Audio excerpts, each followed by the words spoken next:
Hi, I'm Nicole Dyer from ABC Gold Coast and the proud ambassador of Gold Coast Open House. We hope you enjoy this recording from our 2022 Open House Talks program.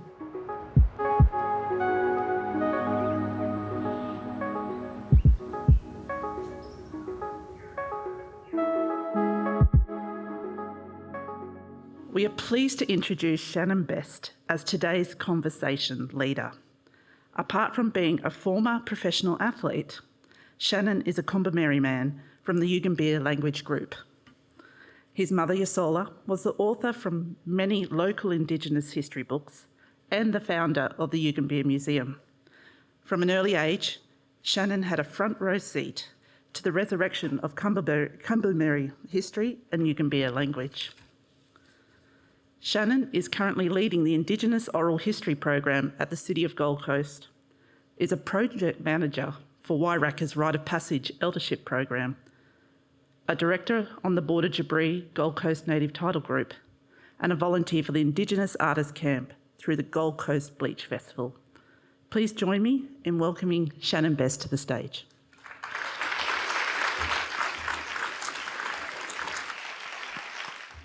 Hello everyone, how you doing? Thank you very much, Jemima, that was great. Some of the words can be a little difficult sometimes to pronounce. I will mumble my way through them as well today, so. Okay, you are about to watch a video about the Gold Coast Indigenous families and their connection to the waterways. This story begins with the acknowledgement of Yasola Best, my mother, who was a well-respected Yugambeh woman, historian, author, academic, and collaborator on many local Indigenous research projects. Yasola is regarded amongst the community as a catalyst to the reconnection and the gathering of family history. She made it her life's quest to collect and record her family's histories, as well as with her community and to preserve her culture. Born and raised on the Gold Coast, she was the youngest grandchild of Jenny and Andrew Graham. Jenny was of Indigenous descent. She was also the last one in our family line to have tribal scarring and to be initiated through the rites of passage. Unfortunately, Yasola passed away in 2007. Yasola's passing was too soon.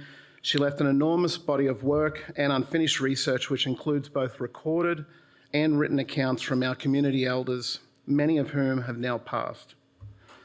As per her request, Yasola's ashes were spread along the Nerang River, just outside here, with the saying, Yana Yenyin Baia, and that is to go with the rising tide.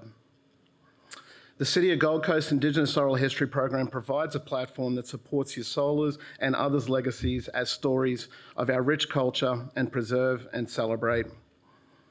The following stories are from descendants of Jenny Graham and tell their connection of the Gold Coast and its waterways.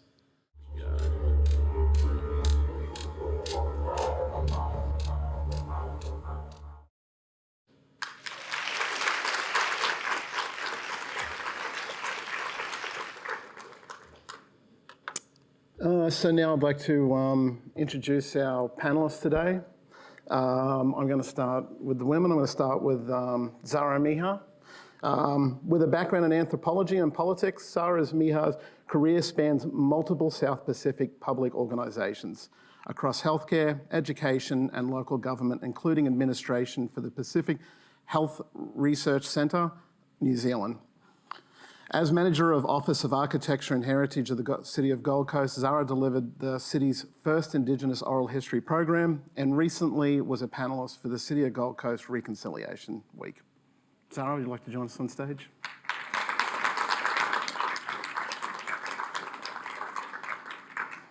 It is my pleasure to actually, I've actually got it written down here wrong. It is now Dr. Candice Kruger.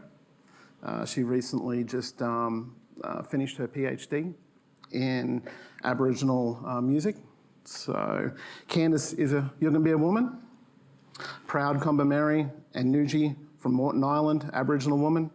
Candice is the founder and director of the Yugambeh Youth Choir and author of Yugambeh Talga, Music Traditions of the Yugambeh People, 2005. Master's Research Thesis in Boraring, Yugambeh Language Song Project, and a festival song, developing social capital, safeguard Australian Aboriginal culture through authentic performance, and Routledge Handbook of Festivals. And as I just mentioned, Candice just finished her PhD. Candice.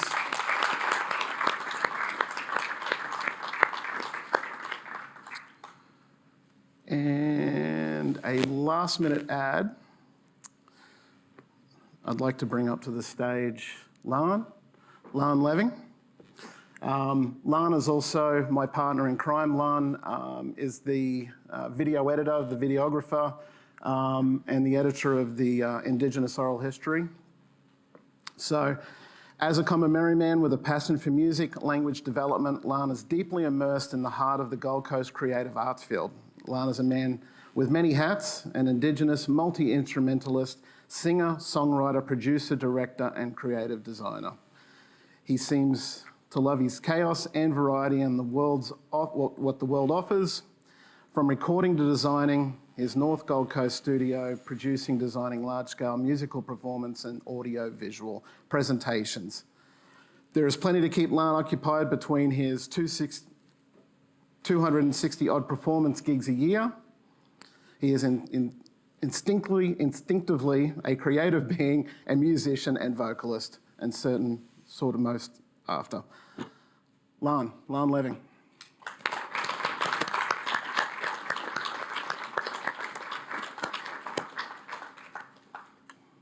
Okay, so now this part, we're going to throw it over to our panellists to discuss. I'll probably start with Candice. So, Candice, can you tell us about the importance of oral history for local Indigenous people? Jingri Nanyanari. Hello, my name is Candice. Before I tell you the importance of history, Shannon, thank you for that video. You literally had me crying down the front. I had to take some deep breaths because I was watching my father, his cousin, aunts and uncles actually tell their stories. And that's what this is all about, the importance of oral history. If I consider some of the narratives that they were actually saying and I put myself and my own children into that story, from the video we were watching and hearing about the waterways, and I'm a saltwater woman, I've grown up, I could even throw myself into that story and go, while my friends, I'm 50 years old, and while my friends were actually at the movies in the school holidays in the 1980s, I was on a boat collecting oysters and getting the tingles and learning language and learning culture and being taught with Rose and Ray and Ian and others. And I don't know, at the time I didn't realise the knowledge and importance of the waterways and how we live and work and play in this space. I didn't recognise it. Probably until, there have been many moments, but passing on those knowledges. So my son rose for TSS at the moment, he's going into year 12, and he got yelled at by someone when he was in grade 8, just before COVID, because you pull up the boats just down here, literally just down the road on the waterway. And I watched him one day as I'd come back down on a Saturday morning to help pack up and things. And I watched the boat come up and the boys bringing the boat up, but he went back into the water and he went under the water and pulled himself up, and he got yelled at for, Baden Kruger, get out of that river. There's sharks in the river. And he shook himself off and he went, it was a bit of a smart aleck comment, but this is my waterway, I know this place. And it was when I related that back to my father that he went, is it any surprise that he wanted to go swimming in the river? We swam in that river. My father was Ian that was there. We swam in that river. You swam in that river. We swam in the waterways. And I can understand this love and this passion and this connection. It's in our blood. It doesn't go away. And it's part of passing down narrative. For me, it's through song. To be able to teach the young men, let's say, how to build a fire. We sing over and over and over the repeated pattern of what you need to do. Weba binda banganyela, weba binda banganyela, weba binda banganyela. To make a fire crackle, to make a fire crackle, to make a fire crackle, blow, blow, blow. It makes sense that we are actually teaching culture and teaching ways of life and living and place. If we talk about the river, we have the song passed down by Jenny Graham, And I go back, and I should say that it's because of Shannon's mother, Yusola, and my grandfather, Sam, Ian's father, that you saw that I went on this journey. And it wasn't that I actually was given a choice. I finished my music degree and they said, you will go and get our songs. So, over half my life ago, I started to become a songwoman in a duality of this is my Western culture, this is my Aboriginal culture. These are both of who I am as an identity. But they were divorced for a while, but now they're all together because now we can tell these stories and narratives.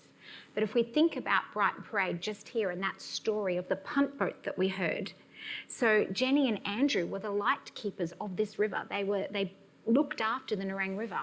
And Arnie Rose, I went to her one day and I went, Arnie, I've got this bit of a song. And I sang, Wagga Wagga Marlow, and she finished it. And that's how I knew that, because I went to ask her if she knew this song, but I didn't even need any more because she finished the song with Jubbum Jubbum Ya You. She said, you know Jubbum's grub, right? And I said, I do now. And but that was a narrative about that's sung all the way out in Mununjali at Bow Desert. But most importantly, and sorry, I'm just going on and on, but I'll stop with this story. No, that's... But they're all intrigued.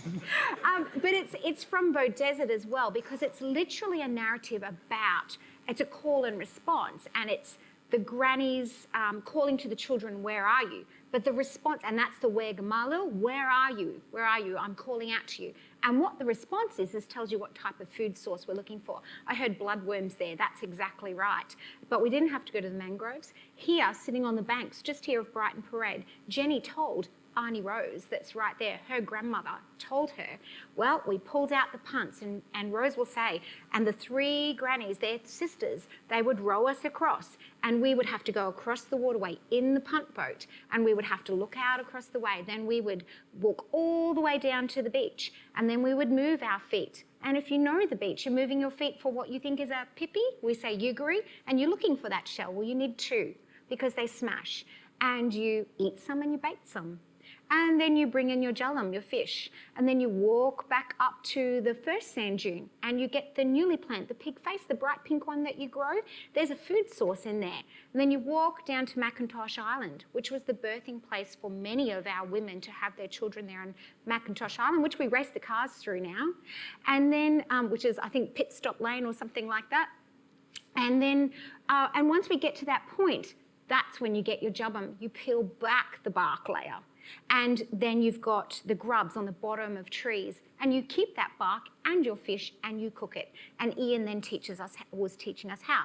All of that oral history and knowledge just in Wagga Wagga Marlow, Jubbum Jubbum Ya You. I'm up to the grubs, Granny. That's where I'm at. It's incredible, the stuff that we know. Yep, through the oral history. What everyone has to remember as well is our history was not a written history. It was an oral history, so it was passed down through song and stories. So, and then talking about Andrew and Jenny Graham, just a quick side story. We have a rock sculpture at the point out here as we overlook the lake. Just on the other side is Keeper of the Flame. It's a monument in regards to Jenny Graham.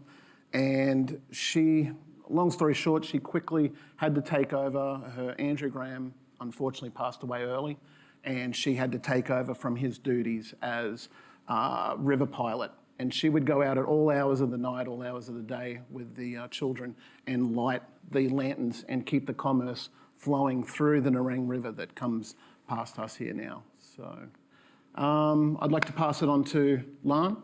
Lan, you want to go over some of the technical stuff on shooting, some of the nuances in shooting with our family? Yeah, can do. So first of all, Nanyanari land, Jingari. So it's a privilege to be able to be part of this because I'm, along with Shannon, we're the first people to sort of sit with the elders, talk to them, have lunch with them, whatever it is that we need to do, and have this big, long discussion. We get told lots of stuff, and then we get told, hey, don't say that. So we've got lots of material that we put together. But this all started probably pre-COVID with a guy called Daniel Browning, who works for the ABC. You might know him.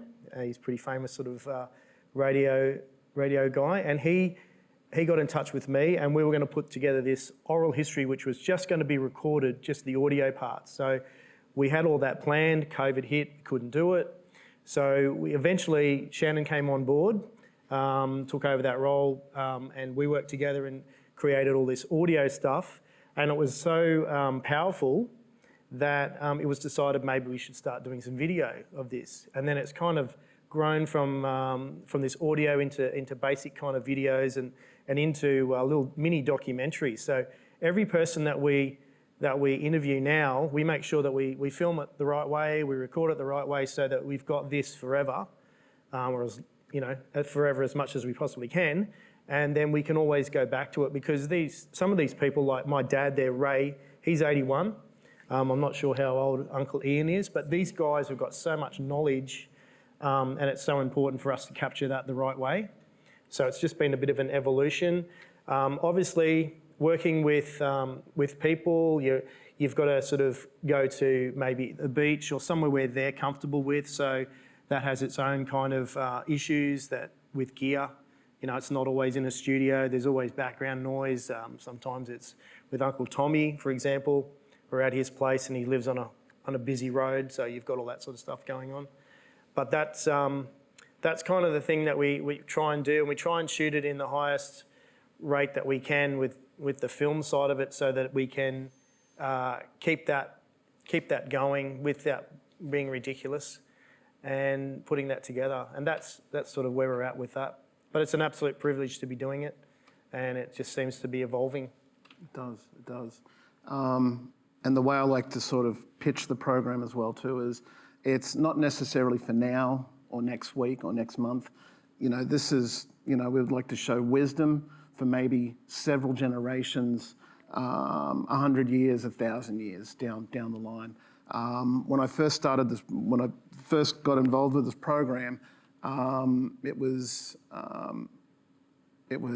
emotional, because my relatives had actually started gathering stories and storing them over the studies library, so I could hear my relatives' voices that have been passed away for many decades now, and that sort of really hit home to me, to be able to hear their voices and hear their stories. So instead of it just sort of reading it in a book or recorded. So I think I would like to say that we are showing wisdom of planting the seed, and we're not going to reap the benefit from the shade.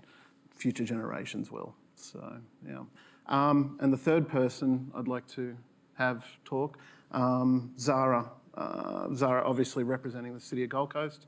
Can you sort of tell us how the program came about?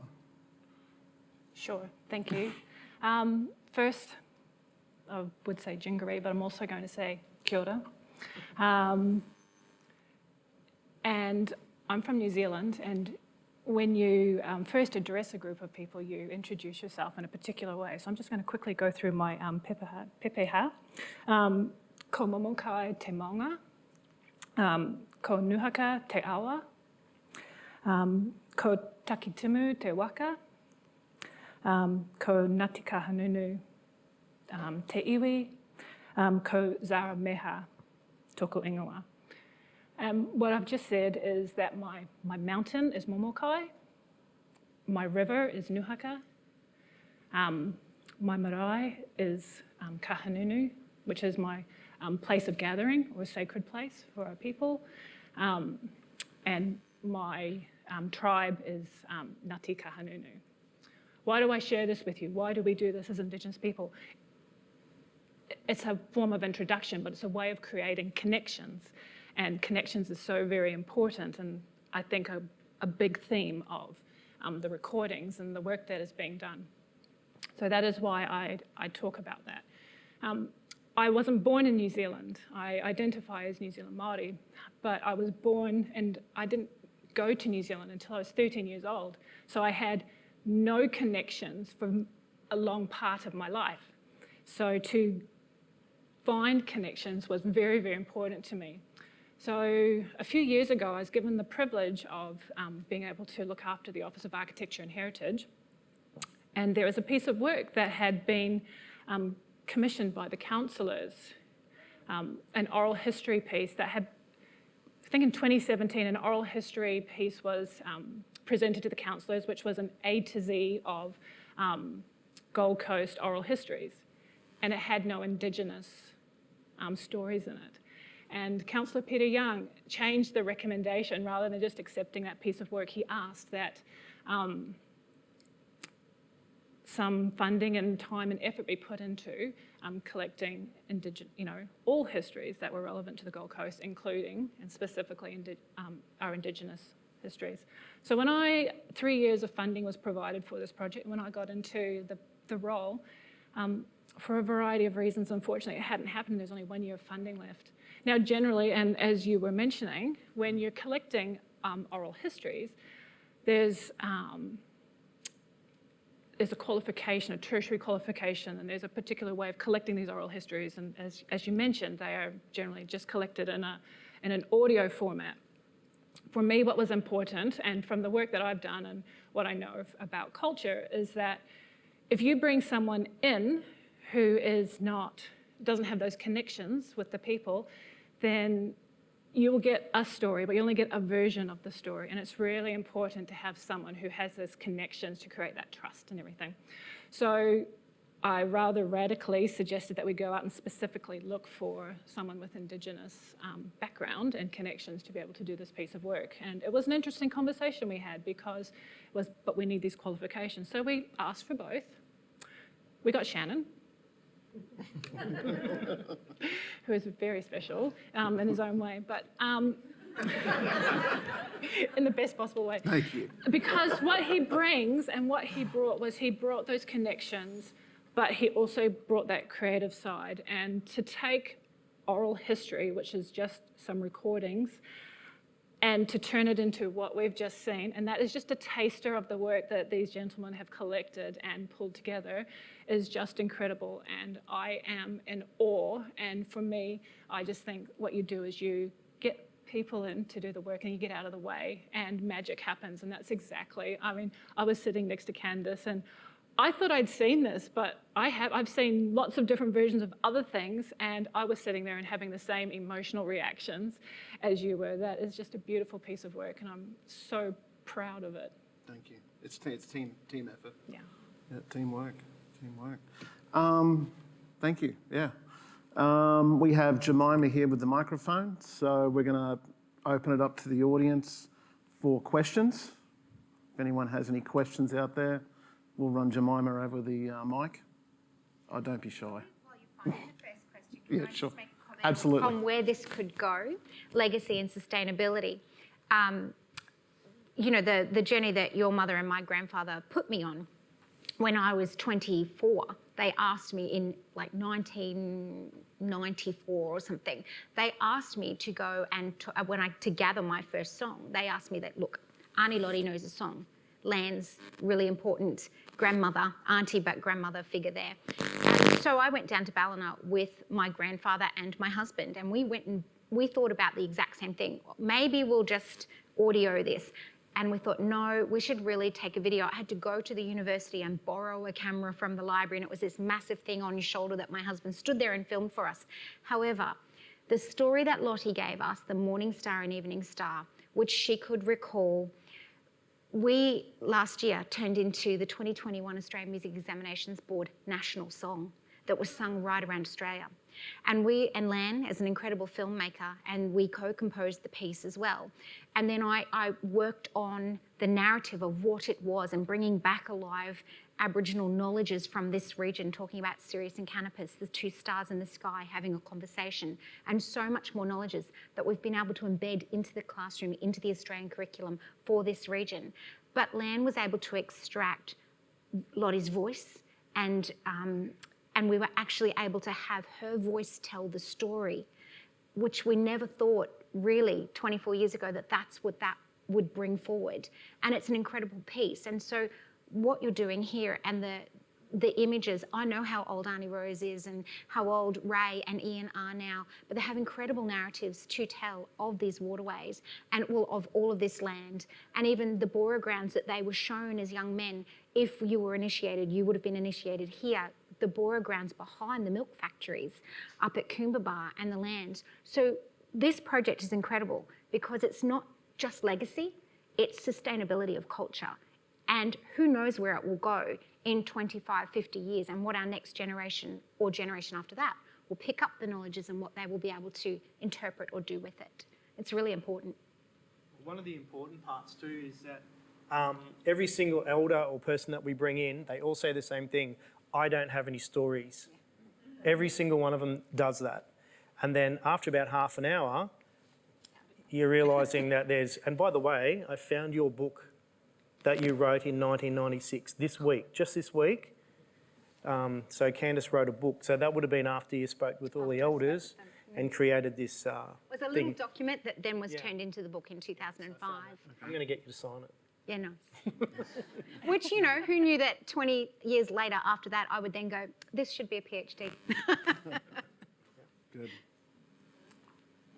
Yes, yeah.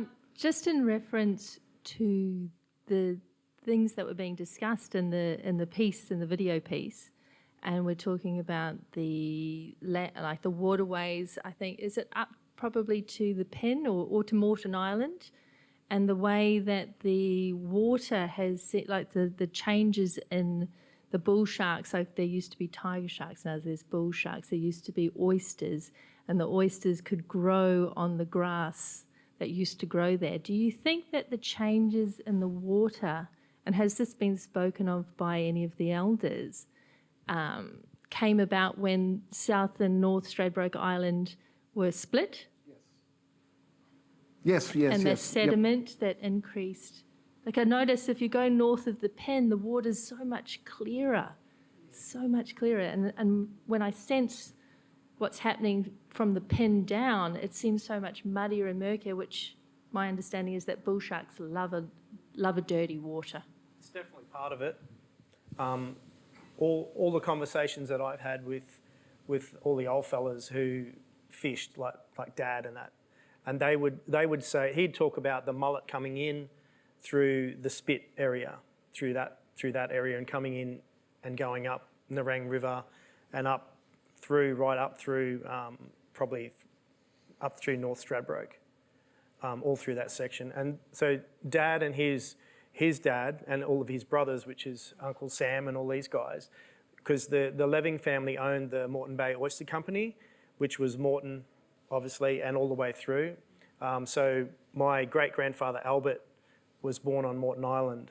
So we have that sort of noogie connection that goes all the way through. So he would, all of that, they would have seen all of these changes, but that definitely would have happened. There would have definitely been changes with that split in the island. So you get your North and South Stradbroke Island. But there were other things as well. There's kind of man-made stuff as well where, you know... I'll add to that there. That's exactly why my father Ian told his grandson Baden why not to swim in the river, because the Nerang River's now been shored up. You know, all of Macintosh Island, but the Paradise Waters, that's all built up, that's man-made. And like TSS, for example, the river ovals that you can see, they would be flood, like they're sport ovals because they were flood ovals. And that's why, and you also had one of their old buildings is heritage listed because it's the cable crossing that would be across there. So it's up on the hill of that, where that school is built, and then right over to Macintosh Island was where it was. And as that river moved and flowed with the ebb and the flow of the tides, now that river is shored up. So, you know, it is a strong set waterway that it wasn't before. It would shift and it would move. The same with the Spit. The Spit, of course, would be something that would build up over time in the bar. So yes, as we've shored up our waterways, as things have changed, the splitting of the islands, yes, we have a different ecology now. Yeah. And it was Andrew Graham who went and documented when Jumping Pin when that broke through, whether it be from the shipwreck and they blew up the shipwreck up there, creating, you know, sort of a way through Jumping Pin and the creation of that. And then sort of the decades after that, the changing, because now the water flow is going through Jumping Pin and not necessarily through where the Spit area is. But we've also, we've created the Spit. We took the rocks from Tambourine and put them out in the ocean at the Spit, and that completely changed that forever now, and Wave Break Island and that, so. And one of the young boys who's a surfer that comes to choir, he's not from here, but he's been waiting for, a young Indigenous fella from further down New South Wales, but he's been waiting for many years, being born here, to find that connection to a spirit animal here. And he was out surfing just on the surf side up near the Jumping Pin Spit, and dugong came up right beside him.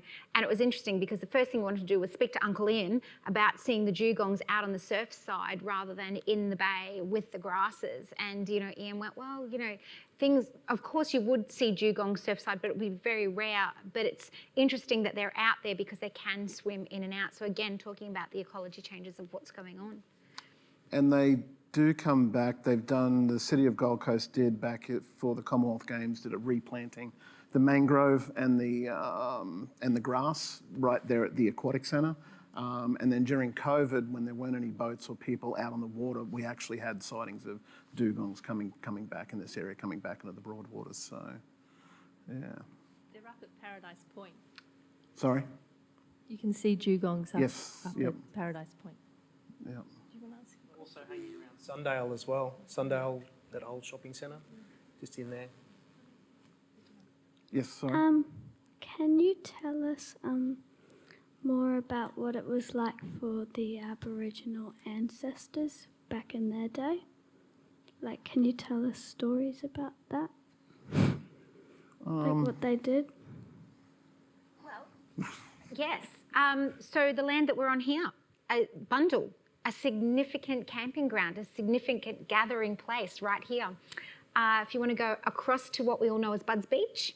So Budds Beach, and if you're just right beside these at the Marriott Hotel, Marriott, yes, there's a park there, and it looks like it says Jarbree Parilya, but it's Nyarya, which is the dancing grounds. So back in the day, this area here was a massive gathering place, and we still gathered.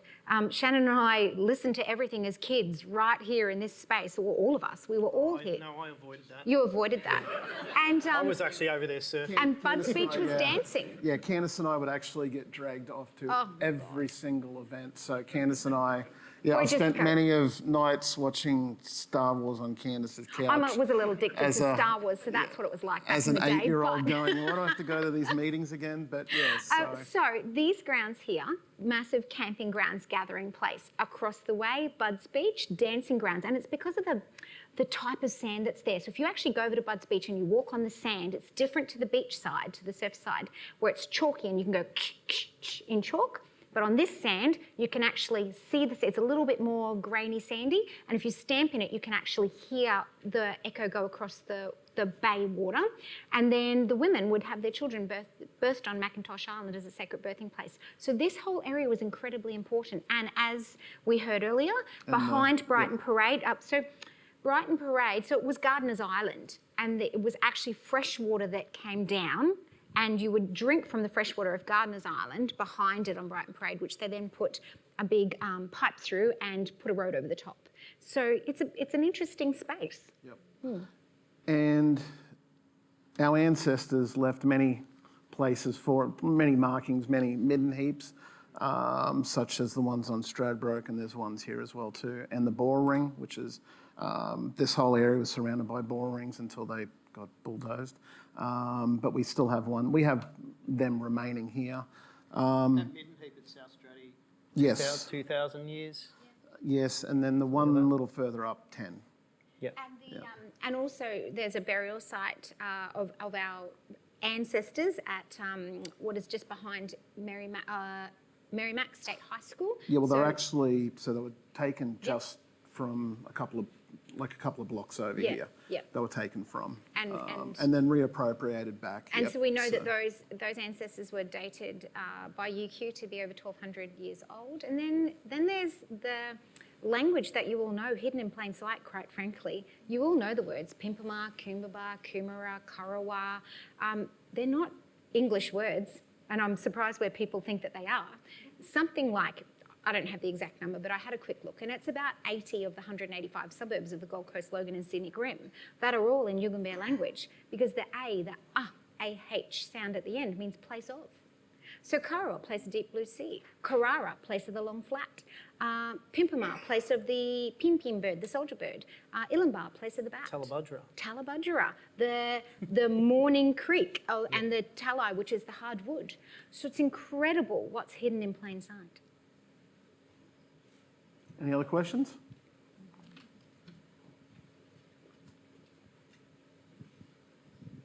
Given that a lot of what Open House is about is architecture, Yep.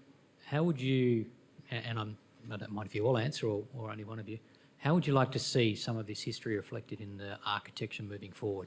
You want on to the take this coast? one? On our recent, Yes, okay, project? sure. Yeah. I can answer this one. Yes. Good Shannon, question. okay, I'm going to start answering and Shannon may fill in the gaps, but the Hoda is actually undergoing some more, another stage of construction, quite significant construction that's coming up, and the architectural firm that has been charged with doing that piece of work is actually going to be taking the oral histories that have been collected and use them as part of their consultation piece to contribute to the designs that they're going to be doing, which is incredible, just amazing work. Yep. So they're doing, this is all pre-stage. This is all pre-everything, which is sort of a first as well too.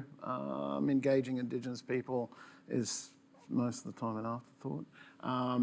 But this is really nice to be engaged by the architect firm and be able to present them and give them. The architect, Aaron, was extremely excited to hear. I don't know, Aaron, are you here today?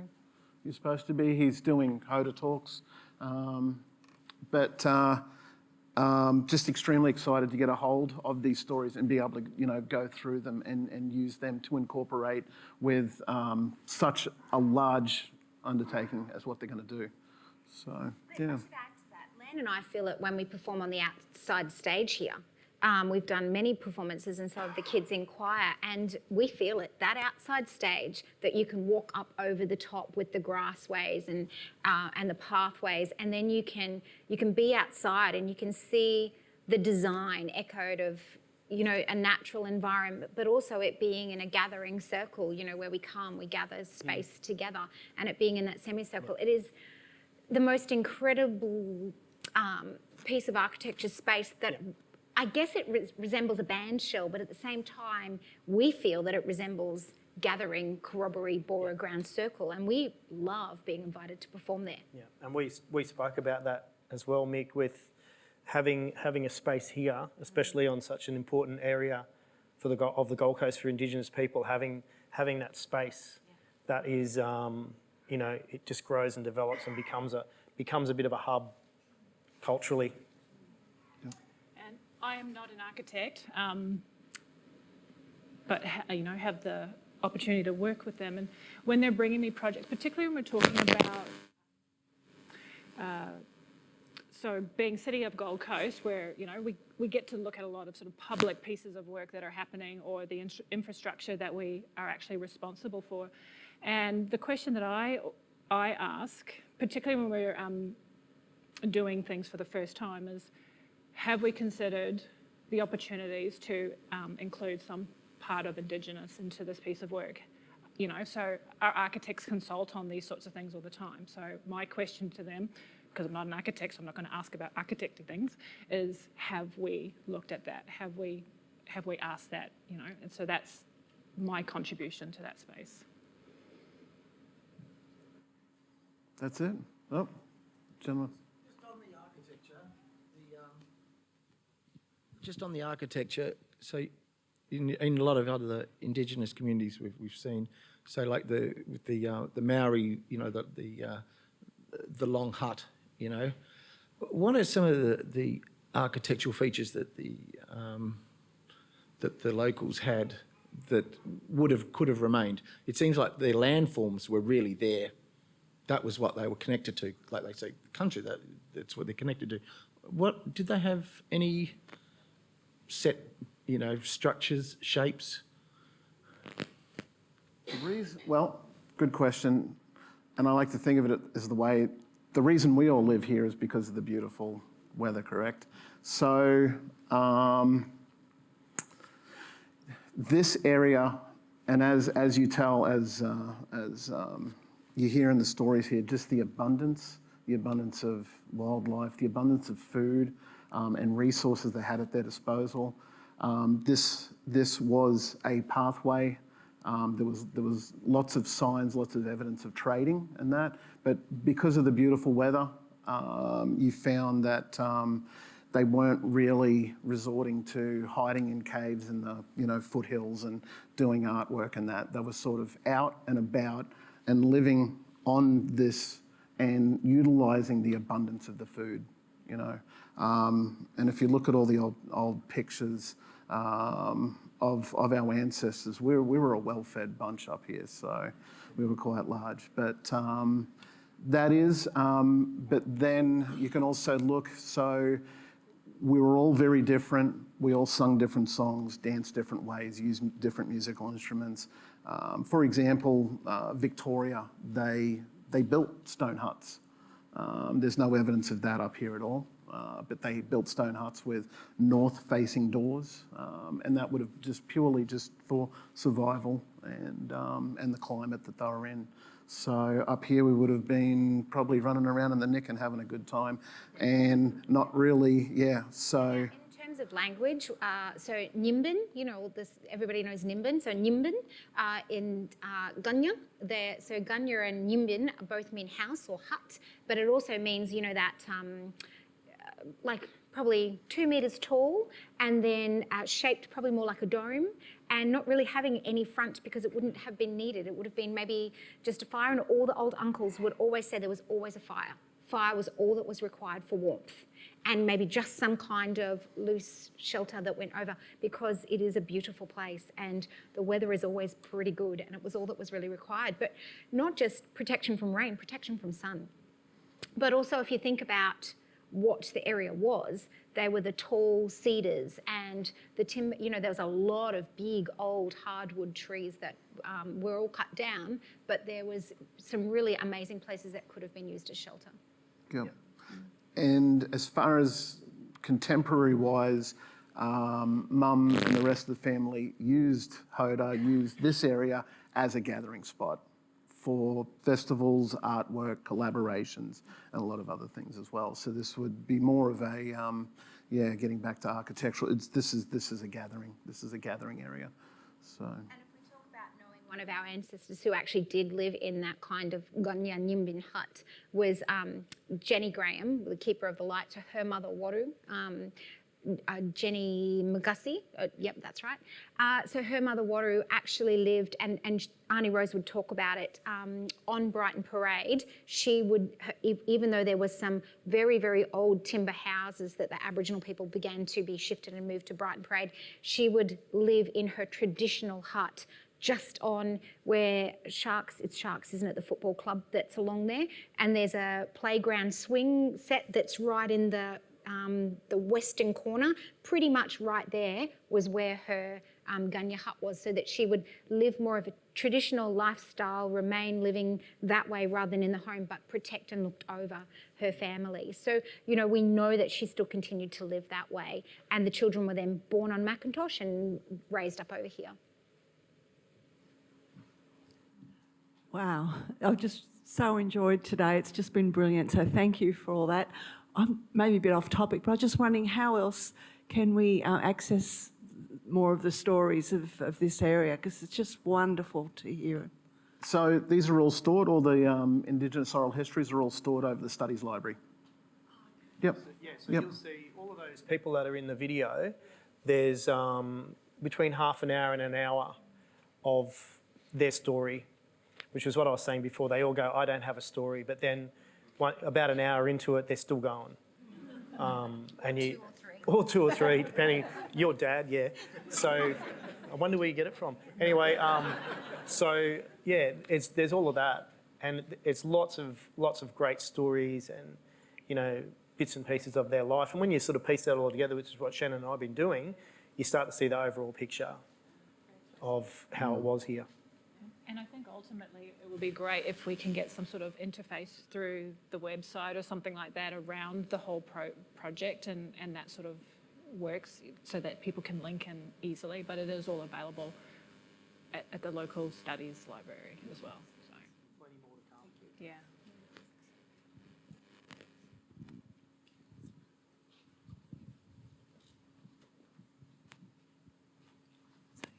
Is that you?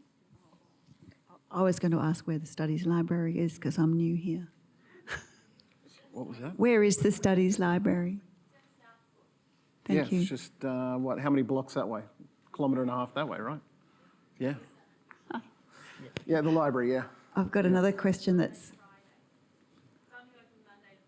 Okay, there we go. Another question, it's not really to do with architecture, although like I moved here a year ago and I've had to put insect screens up on my place. How did, when you were out on the boats and fishing and oystering, how'd you keep the midges off? What did you guys do? My uncles would just drink a lot of 4X. There's that. Yes. There's, as a kid, it was just walk over there and get some sand or mud and rub it on your legs and suck it up, princess. And also plant lemon myrtle tree. I've planted about 4 in my backyard at Broadbeach. I think diet too, because I know yes. vitamin B, lots of vitamin B helps with that. So I think maybe diet was a thing that helped. But yeah, that definitely vitamin B. Because our daughter, Zara, she's 3, and she's just terrible. She gets one bite and it ends up huge. So yeah, she's got to toughen up. And then there also is that, it's really interesting because, there'll be some afternoons that will be out and I'll go, oh, thank God for the breeze, because the breeze will just blow them away. But on the afternoons where it's really still, you just look at your arms and go, oh, look at that. Look at all these red dots everywhere. And we're well and truly brought up with, it's a mental strength to just ignore it. And after a long time, you just don't even notice. Sorry, that's one of those things, you're gonna have to suck that up.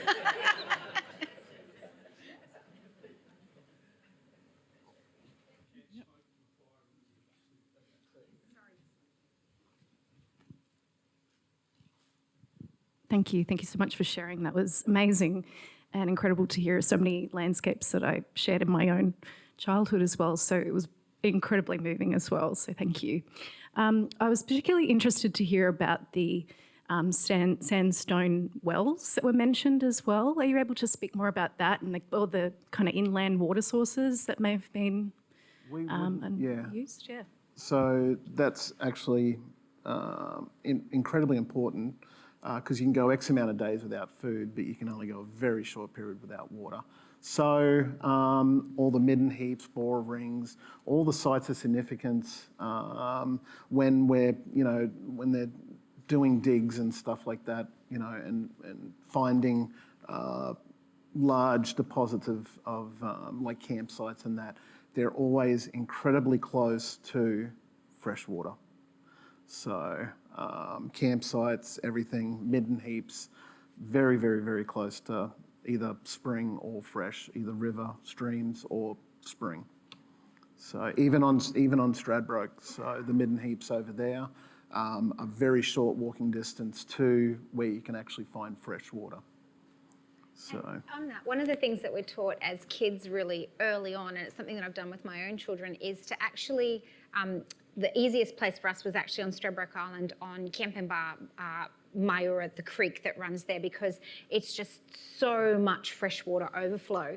But we're all taught as kids to walk through and watch and actually see where freshwater creek flows into saltwater, that you can actually see the change. And so that you understand where you would get fresh water from and how far down you would get fresh water before you're drinking salt water, that you may not actually notice the taste and flavour, but you don't want to be drinking salt water. So it was something that we were all taught as children, that we've pretty much probably all passed on to our own children. But that's something that's interesting to go and do. Find a fresh flowing creek and follow it down till you can actually see the change of the tidal flow. yeah.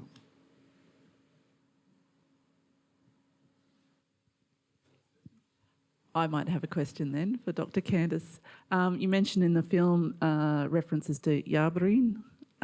Maybe if you can share a little bit more about any of those stories. So that's a Dreamtime story that's really significant. And Jarbree is one of 3 brothers. And Momon and Berang, and each the three brothers. And what's really significant is, if we talk about architecture of space, is the bora grounds, the wool circles, the place of ceremony coming together. So we mentioned that we're Kumbameri Nugi.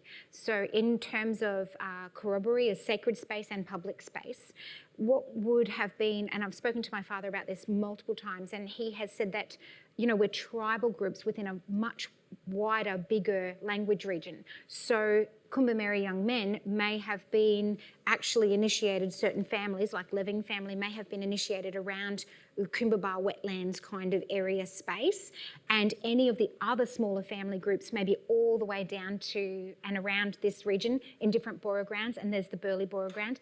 And you know, my father said we wouldn't, the Living men wouldn't have been initiated down at the Burleigh bora ground. That would have been one of the other families. We would have been up in the Kumara Pimpama ones. That's where our family ties are.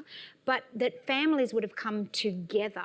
And in talking about Jarbree and those Dreamtime brothers, so you know, at Burleigh you see one bora ground, and we know that there's evidence that there was actually two. The other one was probably under the highway or somewhere down by paths, and well-worn paths, you know, like we talk about, we see the paths around our roads or our pathways. There were well-worn paths between bora grounds.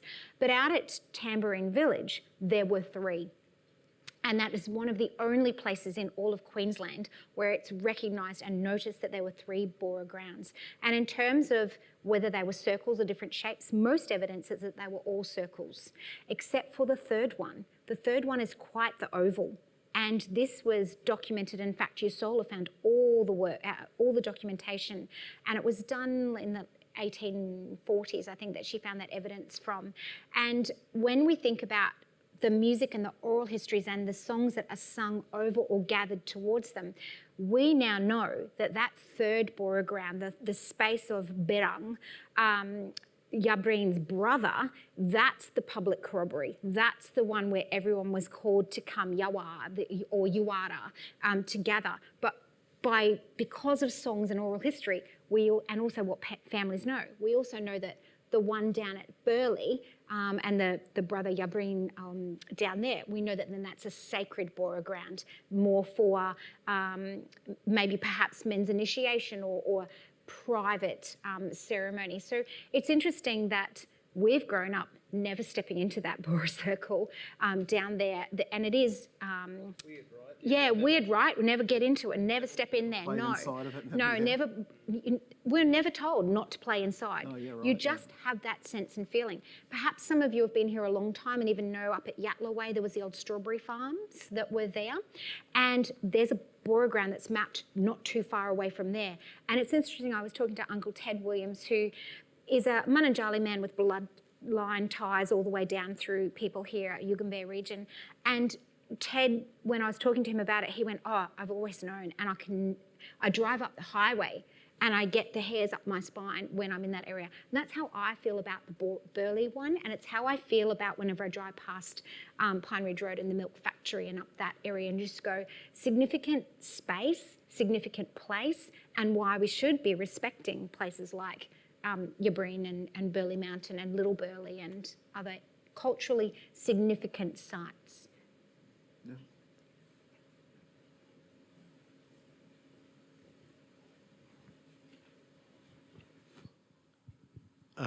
Thank you very much. I'm Paul Burton from Griffith University, and congratulations, Dr. Kruger. And I'm a kind of part-time occasional town planner.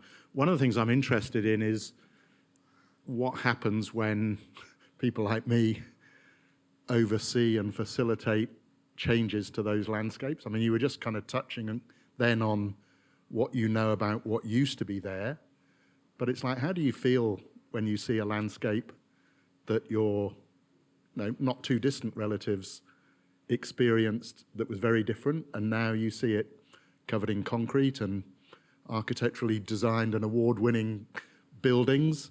When I moved here about 15 years ago, I remember speaking with Uncle Graham, who was very welcoming, and I put this question to him, and he said, doesn't matter what you fellas put on top of it, it's still country underneath. We still feel it and experience. I don't get that, but I just wondered if you could say a bit more about that.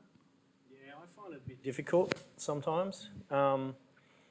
I know during COVID, we had the opportunity because everything's shut down, but where Mum and Dad live, they're virtually 5 minutes by boat over to South Straddie. So we would go over there and chuff off over to the island.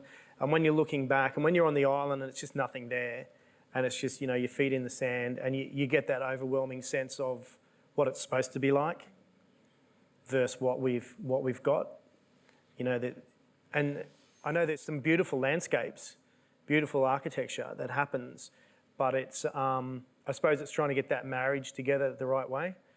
I'm just one of those people that likes, earthy, colours and combinations of nature over the top of buildings and things like that. And I guess for me in that sense, if we think about the birds, so, a songman or a songwoman would have gone into the bush for days, listened. I speak to William Barton about this actually, and we talk about knowing the birds of our region and knowing who they are. And the Karawong, he sings but he only comes out at certain months of the year. And I'm waiting for his song when he comes out. Now, if we obliterate our landscape with too many buildings and we don't have enough green spaces, where does he come back and sing his song? And how do I tell that Karawong song? And how do we, some of our incredible songs, so what we do know, we don't follow that Central Australian Indigenous songline of we don't, that's not music of here. The music of here is from the top of a person's voice to the bottom of a person's voice and telling narratives and motifs and continuing those song lines. And when we get to the bottom, we repeat it just a little bit before we sing it again because we've got to teach you. But if you actually step outside and you listen to the birds and you listen to the wildlife, they're doing exactly the same thing. They're singing over and over and over their repetitive patterns that go down. And I stood outside not so long ago and listened to the magpies. All of a sudden, there were 4 of them, different trees, singing in 4-part harmony their calls back to each other. And it makes sense that we sing these. But if we're not careful with our landscapes and we don't get outside and we don't listen, that's gone. And those birds are unique to here. Because I've done some travelling around New South Wales, heading in and out of some remote communities to help out. And I didn't feel at home. That it doesn't matter how much concrete is here. I was not at home because the plants were different. I didn't know them. The bird song was different. I didn't recognise it. And I just knew that I needed to be here and back home. So that's what it's all about. Just talking about birds. So I'm a musician. So I'm finishing at like 1, 2 in the morning, coming out of the club or wherever the hell I've been playing and loading the van and off we go. And a lot of these places will have lots of lighting outside and trees and birds chirping and going crazy. And you just go, it's completely wrong. They should all be asleep. They should all be resting. So I don't know, these poor birds, they're awake 24/7, I think. And I just noticed that. And those are those little things that would affect the way the whole ecology works in that area. Because these birds are awake all the time. The news recently, the ibis rookeries that are across the highway at Yatala, and everybody's talking about it, and it's carnage on the road. Yeah. They go good with barbecue sauce, though. So. Oh, bin chicken. You just get rid of the bin. It's literally chicken. Yeah.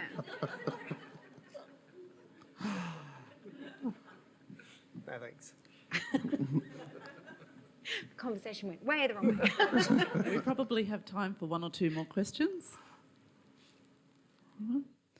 Perhaps another question for Dr. Candice, just song and being a songwoman and how that's important for storytelling and perhaps how that's had an influence on the younger generation. So I founded the Yugambeh Youth Choir in 2014. I went to the World Choir Games with A.B. Patterson College. I took their choir to the World Choir Games in Cincinnati, Ohio, and I invited my father, Ian, and my mother to come as chaperones because my own 2 children were going as well.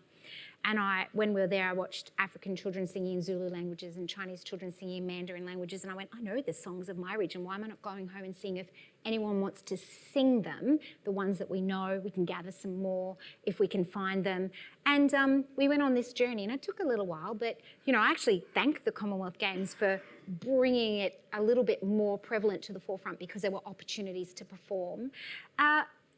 And then I measured the children, because there were stories that they were going, I'm not doing, Miss Candice, I'm not doing well at science. Can you help me out with a bit of science? So all of a sudden we were making a little community, and things that we hadn't done for a long time, getting our nieces and nephews back together and chatting like we did when we were kids. And all of a sudden we had this bit of a community, which is amazing, going on right now. And yes, we've taken a bit of a dip with COVID, but we've got a whole bunch of young ones ready to join up in a couple of weeks' time. And I should say we'll be performing at Goma at the end of November, so please come and see us. And Lan's been helping us with a performance, but recording. But what's really amazing is, 5 years later, so I measured the kids, and they were talking about, choir helps me with my identity, who I am in place. It helps me learn language, Yugambeh language. It helps me with my well-being. It makes me feel better about who I am and my identity and community. We also found, though, that there was youth leadership within our community, that kids were doing themselves, and sociocultural capital. They understood, the little ones and the older ones understood that when I am performing culture and language, and I'm teaching people that have never learnt before. So they understood then, but still continue to understand it. And I've opened that piece of research back up 5 years later for all the young ones that have come through who are now at university, and they've all gone to university. We have 3, one who's a doctor and 2, like medicine doctor, and 2 studying medicine. We have 3 young women who are going to be doctors out of this little community here, and 3 young people who are doing business, and all these amazing things, because they're all working with each other and feeling confident in identity. So I actually asked then those kids, like, how do you feel, and how do you feel now? So this is only just opening it back up in the last couple of months.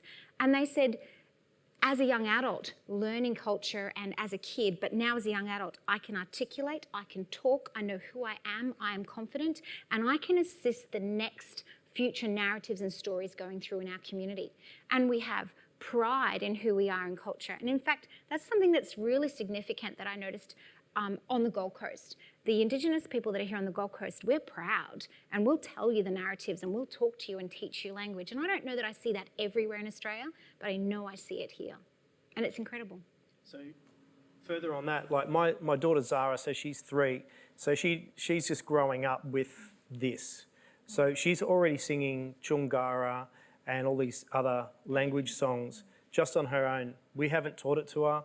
She just starts singing it in the car. So it's become, we've gone that circle now where back in the day, my dad was told don't speak language. He wasn't taught language. He wasn't taught any culture. They just wanted to make sure that they weren't taken away and all that sort of thing. So there was this culture really of don't be Aboriginal. Be as un-Aboriginal as you possibly can.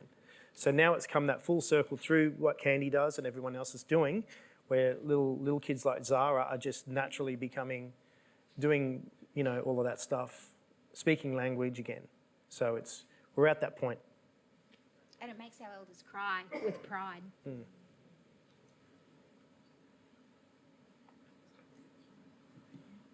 Okay, if there's no more questions, can everyone please thank the panellists on stage?